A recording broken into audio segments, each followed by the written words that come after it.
सबसे पहले सभी स्टूडेंटों को एग्ज़ाम की शुभकामनाएं कि आपका एग्ज़ाम कॉमर्स वाले बच्चे का शुरू होने वाला है।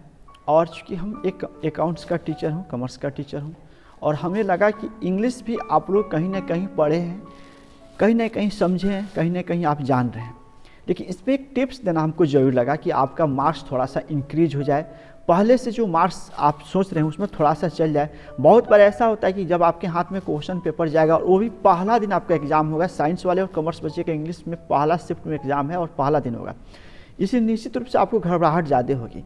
तो ये जो हम एक सवाल का मॉडल लेके आया हूँ, 2022 का बिहार बोर्ड का ये मॉडल है, और यह इंग्लिश में ISC और ICOM के बच्चे के लिए कंपल्सरी टाइप का किया गया है। आपको सब किसी को मालूम है कि जो आपका एग्ज़ाम होगा 3 घंटा 15 मिनट का होगा और 100 नंबर होगा। बड़ी दिक्कत होती है कभी कभी स्टूडेंटों के साथ में सवाल समझने में, जिसके कारण समय बहुत ज़्यादा लग जाता है, जिस वजह से क्या होता है कि इंग्लिश में कुछ सवाल का जवाब देना वो छूट जाते हैं। इसलिए वैसे कंडीशन में थोड़ा देर के लिए आपको देखना क्या है ना, कि यहाँ पर हमें सारी चीज़ आप पढ़ना है तो पढ़ लीजिए, कोई दिक्कत नहीं, आज ही पढ़ लीजिए, एग्जाम में यही चीज़ लिखा रहेगा। चलिए, जैसे यहाँ देखेंगे कि आपको सेक्शन नंबर 1 में हम डिस्कस करेंगे। सेक्शन नंबर 1 में आपको ऑब्जेक्टिव टाइप का क्वेश्चन होगा, यानी आपका जो सवाल मिलेगा उसको फर्स्ट टाइम में ऑब्जेक्टिव टाइप होगा, जो 10 सेट में आएगा A B C D कर। इसलिए ध्यान रखना कि आगे पीछे वाले स्टूडेंट से आप मदद नहीं ले जाएंगे, क्योंकि इनकी ऑब्जेक्टिव और आपकी ऑब्जेक्टिव, उनकी ऑब्जेक्टिव और आपकी ऑब्जेक्टिव में बहुत अल्टर रहेगा। क्वेश्चन चूँकि 100 ही है, आगे पीछे का कर दिया है, तो आपको ध्यान रखना कि 1 से लेकर 100 तक आपका क्वेश्चन ऑब्जेक्टिव मिलेगा, और इसी तरह इसमें से आपको 50 ही का जवाब देना होगा। तो हमने इसको एनालाइज किया, इसलिए सोचे कि आपसे शेयर करें, क्योंकि आपसे हर बार आपसे जुड़े रहते हैं, इसलिए आपसे शेयर करने की सोचे। और निश्चित रूप से इसमें शेयर करने के दरमियान देखा कि 1 से लेकर आपको, चूँकि 1 से लेकर 100 तक क्वेश्चन रहेगा, नो डाउट इसमें से आपको 50 ही करेक्ट चुनना है, लेकिन इसमें से 1 से लेकर 60 तक जो क्वेश्चन है ना, वो हमने एनालाइज किया, ये ग्रामर का क्वेश्चन उठाया हुआ है। यानी यह 1 से लेकर 60 तक ग्रामर ट्रांसलेशन जो भी आप पढ़े होंगे उसमें से क्वेश्चन उठाया हुआ है। तो निश्चित रूप से बोर्ड का जो मॉडल होगा इसी तरह का क्वेश्चन का पैटर्न में, इसलिए 1 से लेकर 60 तक क्वेश्चन आप ग्रामर स्ट्रॉन्ग रखते हैं तो निश्चित रूप से 1 से लेकर 60 तक आप जवाब देंगे। आप एक एक करके देख लेंगे, सवाल मॉडल आपके पास उपलब्ध नहीं होगा तो एक बार बोलिएगा, हम ग्रुप में डाल देंगे। इस तरह की चीज़ें आप 1 से लेकर 60 तक की पूरे ग्रामर चल रहा है, पूरा ग्रामर सेक्शन चल रहा है। तो अगर आपका ग्रामर अच्छा हो तो निश्चित रूप से ग्रामर में से 50 चॉइस कर लीजिए, और इसलिए बेनिफिट होगा, किताब की झंझट नहीं होगा। लेकिन नहीं है तो फिर थोड़ा सा उसमें से भी चुनना होगा। ये 1 से लेकर 100 तक में से आप किसी में से 50 आउटपुट कर सकते हैं, ठीक है। अब यहाँ देखिए 60 जैसे हम आएंगे, 60 नंबर तक आएंगे तो यहाँ 1 से लेकर 60 तक जो क्वेश्चन था वो ग्रामेटिकल क्वेश्चन है, ग्रामर की किताबों से लिया हुआ है। अब आ जाता है 61 से लेकर 100 तक जो क्वेश्चन है वो आपके टेक्स्ट बुक से लिया, स्पष्ट लिख भी दिया है, ध्यान रखेंगे सभी स्टूडेंट, ध्यान रखेंगे। ये आपके ये बुक लिख दिया है, जो बुक आपका पढ़ना उस बुक से हम पूछ रहे हैं। ये मतलब हुआ कि 61 से लेकर 100 तक आपका जो क्वेश्चन सेट किया गया है ऑब्जेक्टिव, वो क्वेश्चन आपके बुक से रहेगा। इसलिए बुक थोड़ा सा, अब राइटर के नाम, पोएट के नाम, ये सब याद रहेगा तभी हो पाएगा। लेकिन हमें में भी लगता है कि आपने जो इंग्लिश शिक्षक के पास पढ़ेंगे वो बहुत बखूबी ढंग से आपको सिखाए होंगे और आप भी सीखे होंगे, तो यहाँ भी कोई प्रॉब्लम आपको नहीं होना चाहिए। लेकिन आप देख लेंगे, अगर थोड़ा सा बुक नहीं पढ़ पाए होंगे किसी भी वजह से, तो आप 1 से 60 तक ग्रामर का क्वेश्चन टच करेंगे, और नहीं तो फिर आपको ऊपर में से जो आ जा रहा है उसमें से टच कर लीजिए, और फिर 61 से लेकर जो लास्ट तक है उसमें से टच करके टोटल आपको किसी भी हालत में 50 टच होना चाहिए। चलिए, ये 50 ऑब्जेक्टिव का क्वेश्चन 100 तक हम जाएंगे।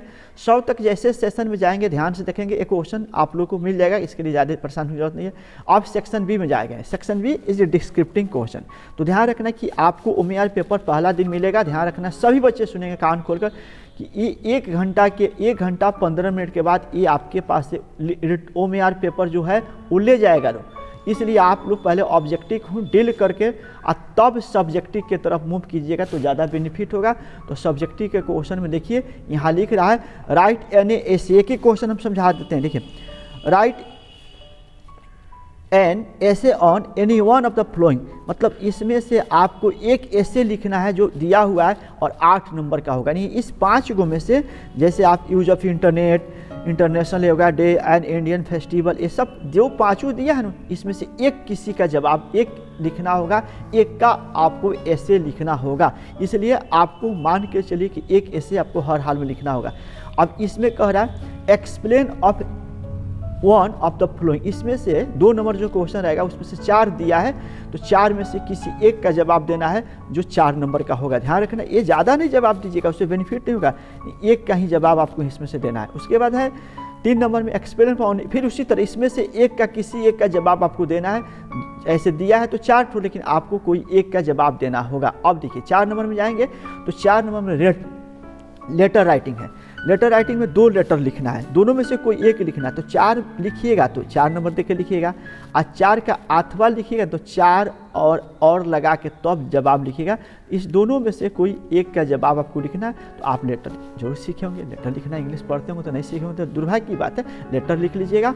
और लेटर लिखने के बाद अब आ जाता है 5 नंबर में आंसर द फ्लोइंग, 40 से 50 वर्ड, 3 से 4 लाइन लिखना होगा। एनी 5 क्वेश्चन, क्वेश्चन की संख्या इसमें ज़्यादा है लेकिन आपको 5 का जवाब देना होगा।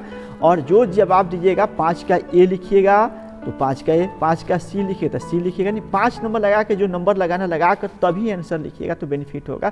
इस तरह आपका क्वेश्चन जे तक दिया है। 6 नंबर में जाएंगे तो एनी 3 क्वेश्चन, 100 वर्ड भी बड़ा में लिखना है उससे। ये आपको थोड़ा ध्यान रखना होगा कि यहाँ पर आपको 3 को किसी का 3 का एक जवाब देना है। और इसके बाद आ जाते हैं हम लोग सी में, तो सी में किसी में ऑप्शन लगा दिया कि इसमें से कोई एक लिख सकते हैं। इस तरह भाई मैचिंग हुआ, मैचिंग आप राइटर और कहानी का नाम याद होगा तो यहाँ से मैचिंग कराइए।